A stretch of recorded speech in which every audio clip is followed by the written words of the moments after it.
दर्शन करे वो इतना भव्य, इतना सुंदर, लेकिन उस सनातन धर्म की पुनः स्थापना के लिए परमपिता परमात्मा शिव, आज हम जो देख रहे हैं, आज भी हम कहते हैं कि भारत सारे विश्व के लिए एक स्पिरिचुअल गुरु का पाठ बजा रहे हैं, लेकिन उस स्पिरिचुअल गुरु परमेश्वर त्रिमूर्ति के रूप में, त्रिमूर्ति के द्वारा, त्रिमूर्ति शक्तियों के द्वारा अवतरित रूप जो हम आज दुर्गा माँ के रूप में आराधना करते, पूजा करते, और अभी जैसे छोटे छोटे नन्हे से बच्चियाँ डांस भी कर रहे हैं।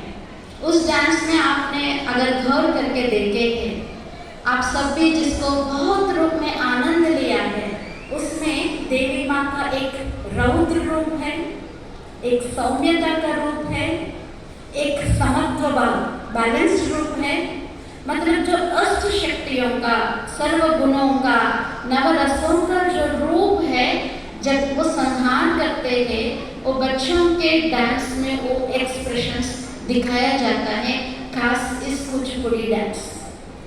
तो वर्तमान समय हम सब विशेष शांति सरोवर का जो कैंपस है, गृहस्थ में आने वाली कोई भी प्रकार की बातें हैं, उन बातों को सामना करने की जो शक्तियों का प्रतीक है, वो है दुर्गा माँ का या ईश्वर की। क्योंकि हम सब अगर देखेंगे तो सारे भारत में देवी को या प्रकृति को माँ के रूप में ही वर्णन करते हैं। तेलंगाना में जैसे बतकम्मा के रूप में जो वर्णन होता है, ऐसे विभिन्न स्थानों पे विभिन्न नामों से देवी माँ का रूप है। जैसे नवदुर्गा का भी एक एक संस्कृति में एक एक नाम अलग अलग है। इतने नाम है देवी माँ का, ऐसे वर्णन करते हैं कि सागर को स्याही बनाओ, जंगल को कलम बनाओ, धरती को कागज बनाओ। ईश्वर ने जो नारी के रूप में अवतरित होकर के शक्तियों के द्वारा मानवता का उद्धार किया, उसका विभिन्न नाम है। अगर नाम के हम सिलसिले में जाएंगे तो बहुत देवी माँ की याद में जागरण भी करना पड़ेगा, इतने सारे नाम है। और नवरूपों में बतकम्मा जो हम कहते फूलों के रूप में है, एक एक स्टेट में, एक एक प्रांत में अलग अलग नाम है। जैसे अगर तेलुगु स्टेट्स में ही देखेंगे तो आंध्र में एक नाम होगा, श्रीकाकुलम में एक नाम होगा, अनकापल्ली में एक नाम होगा। यहाँ अगर देखेंगे तो वरंगल में एक नाम होगा, करीमनगर में एक नाम होगा, अलग अलग नाम है। लेकिन देखेंगे अगर हम तो नारी के रूप में इतना प्रार्थना आराधना हम क्यों करते हैं? तो इसका एक बहुत गहरा राज है। वो राज को आज हम जानेंगे और उस राज के साथ साथ हम सच्ची दशहरा मनाएंगे।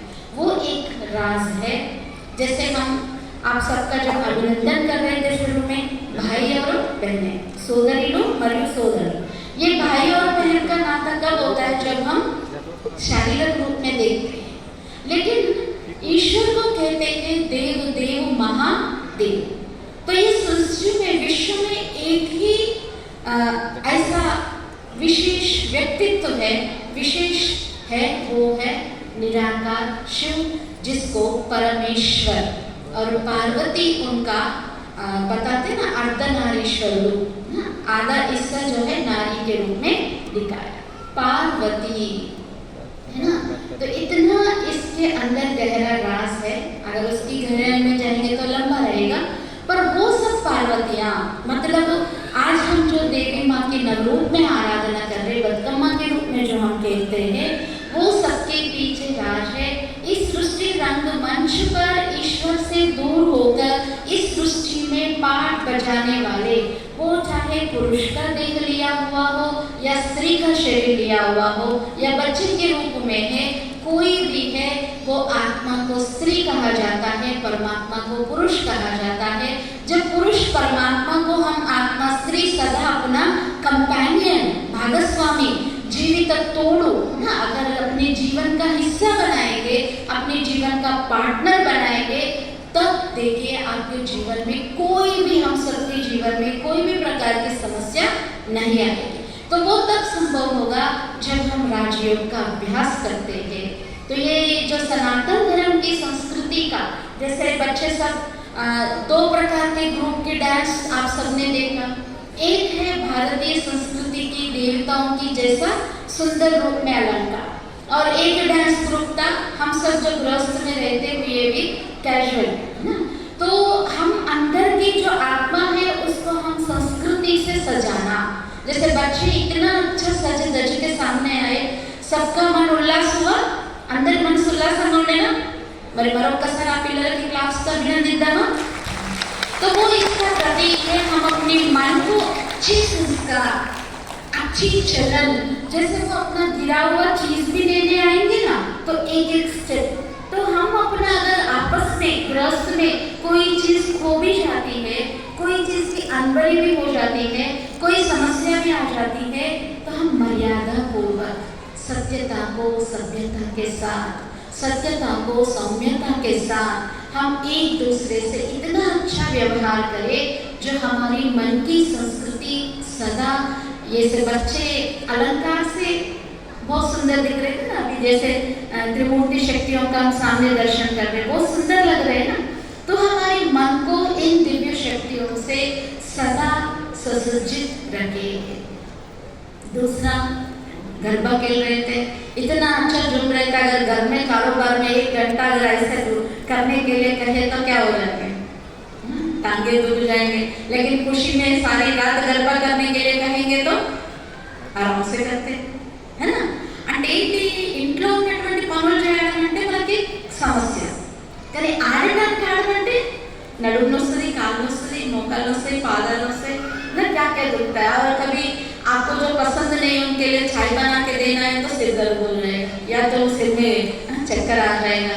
तो ये जो गरबा का डांस है या बतकम्मा का डांस है, तो आपस में एक दूसरे से मिलनसार, तो ये देवियाँ गृहस्थ में एक समय संसार में उन्होंने भी दुष्ट शिक्षणा शिष्ट रखना, मतलब बुराई की समाप्ति के लिए अवतरित हुए, ऐसे हम इतिहास में सुनते आए।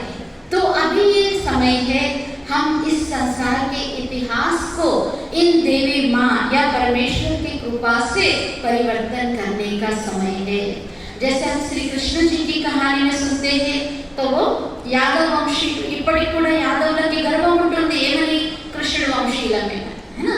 तो देवी देवताएं जब हमारे पूर्वज है, तो हम ऐसी सनातन संस्कृति की फिर से इस धरा पर आह्वान करें, उसके लिए ही हम आज विजयादशमी मना रहे हैं। इतना हम हमारे अंदर की कमी कमजोरियों से विजय प्राप्त करें, जो हर घर घर में, जैसे आप सब जब टॉर्च, आपके मोबाइल का टॉर्च ऑन करे थे और लाइट पूरा बंद था, तो इतने अच्छे सब सितारों जैसे नजर आ रहे। तो जब परमेश्वर इन सब देवताओं का देवदेव महादेव ऊपर से हम सबको देखते हैं, है ना, अर्धनारीश्वर अंటారు, సో उनकी नजर हम सब पर रहती है, सदा रहती है। ఎప్పుడైతే మనందరినీ పరమాత్మ కూడా పై నుండి చూస్తారో, हमारी लाइट भी उसी प्रकार चमकता रहे, कभी भी कोई भी कारण से हम निराश ना हुए, उदास ना हुए, दुखी ना होवे, वो हमारी लाइट को कम कर देता है। तो हम विशेष ये ध्यान रखें कि हमारा लाइट, वो मोबाइल की टॉर्च तो बैटरी चार्ज होता रहता है, वो चलता रहता है, लेकिन इसकी बैटरी क्या होती है, ముఖంలో సంతోషం। ఇప్పుడు చూడండి, ఏ పిల్లలైనా కూడా మీరు మేకప్ చాలా బాగా చేస్తారు, ఏడుస్తున్నారు అనుకోండి, ఎలా ఉంటుంది, మేకప్ బిగड़ जाता है या अच्छा रहता है, खराब होती है ना। सो ఏమంటారు, मतलब आप शरीर का श्रृंगार कितना भी क्यों ना करें, अगर खुशी नहीं है ना। हमारे पास कल भी हम देवियों की झांकी बिठाए थे, कन्या आई थी, शरीर की सूरत में एकदम डार्क है ना, ऐसा होता है साउथ इंडियन सूरत, लेकिन उनकी चेहरे में खुशी इतनी अच्छी थी, जैसे पूरी समय 2 घंटा बिताए, उनके चेहरे में कभी जैसे मुरझाइश है नहीं। तो भले रंग शरीर का कुछ भी क्यों ना हो, लेकिन कितना भी अच्छा मेकअप करे, अगर चेहरा खुशी नहीं है तो वो सुंदरता लगेगा क्या, ఉంటుందా అందం, ఉండదు। सो आज से हम सब इस विजयादशमी के पावन पर्व पर हम ऐसा विजयी बनेंगे जो हमारे अंदर सूक्ष्म, आज रावण को हम इतिहास में सुनते आए, एक ऐसा ही है जिसका जो प्राण है वो नाभि में बताया, जब नाभि में तीर चलाया गया तब रावण संहार हुआ। तो आज हम जो दैहिक शरीर का जन्म माँ के गर्भ से अलग होता है, वो नाभि से कनेक्शन रहता है। मतलब जब बच्चे का शरीर की ग्रोथ होता है, नाभि की कनेक्शन से ही उनका ग्रोथ होता है। तो वो नाभि जो है भौतिकता की चिन्ह। जब तक हम इस भौतिकता की बांध को समाप्त नहीं करेंगे, तब तक हम इस रावण पर विजय प्राप्त नहीं करेंगे। तो तब सच्चा रावण का संहार तब है जब हम अपने अंदर की दैहिक, है ना, कई अभी आजकल हम सुनते आ रहे हैं किसी का मतलब वो पैरा ओलंपिक्स भी होता है ना, शरीर भले अंग ठीक ना हो तो भी वो आगे बहुत आत्मबल से क्या कुछ हासिल नहीं कर सकते, बहुत कुछ हासिल कर सकते। जिसका शरीर के हर अंग ठीक है लेकिन अगर मन उदास है तो हम सब देखते हैं घर में पड़े रहते हैं, डिप्रेशन के शिकार हो जाते हैं। तो आज हम हमारे शरीर के अंग तो स्वस्थ रखना ही रखना है, पर साथ साथ हम ये दृढ़ संकल्प करें, हम अपना आत्मा को स्वस्थ रखने के लिए, हम अपनी आत्मा को श्रृंगार करने के लिए हम सब मिल करके फिर से सनातन, सनातन माना उसमें गहरा शब्द है जो आदि और अनादि के इस विश्व के मूल गुण है, वो जो हमारे अंदर ये सनातन धर्म की फिर से पुनः स्थापना करने का फाउंडेशन है राजयोग अभ्यास। तो हम सब मिलकर के राजयोग, राजा मन इंद्रियों का, हम अभी 5 मिनट मेडिटेशन का अभ्यास करेंगे। तो ये शरीर का जो राजा है, जिसकी हम सुंदरता की बात कर रहे थे, आत्मा की सुंदरता का, वो भ्रुकुटी के बीच में विराजमान। इसलिए हम देवियों की जब पूजा करते तो भ्रुकुटी के बीच में टीका लगा करके ही कोई भी प्रकार की प्रार्थना या पूजा या विधि होती है, क्योंकि आधार है जीवन का आत्मा। जब तक आत्मा नहीं है तो जीवन ही नहीं। देखो शरीर को अगर हम जैसे एक संस्कृति में अभी पारसी में जैसे शरीर को मतलब गिद्ध के लिए सरेंडर कर लेते हैं। शरीर तो प्रकृति में मतलब पंछी के रूप में हो, अग्नि तत्व के रूप में है या वायु तत्व के रूप में या पृथ्वी के में स्वाहा तो होना ही है, लेकिन व्यक्ति के गुण अमर हो जाते हैं। तो हम सब ऐसे अमर आत्मा की अमर गुण को हम अपने जीवन में जब हासिल करते हैं, जब प्रैक्टिस करते हैं, उसका मूलाधार है आत्मा का अनुभव। तो हम इस शरीर में एक चैतन्य शक्ति आत्मा विराजमान होती है। जीवन के 2 हिस्से होते हैं, शरीर और प्राण। शरीर का हम कितना भी, कई लोग होते हैं ना, मैं देखती हूँ बहुत बड़े परिवार के, A vitamin, B vitamin, C vitamin, carbohydrates, protein, carbohydrate, everything thali में इतना सजा हुआ है और चेहरा मुरझा हुआ है और शरीर का मोटापा बढ़ता जा रहा है। हेल्दी तो स्वास्थ्य तो है ही नहीं। तो स्थूल रूप में आप कितने भी प्रकार का ऑर्गेनिक लो, दामन वो ऑर्गेनिक ग्रेन्स 1 किलो जो 60 रुपए में मिलता है, 700 लगा करके भी खरीदो तो भी स्वास्थ्य मिलने वाला नहीं है।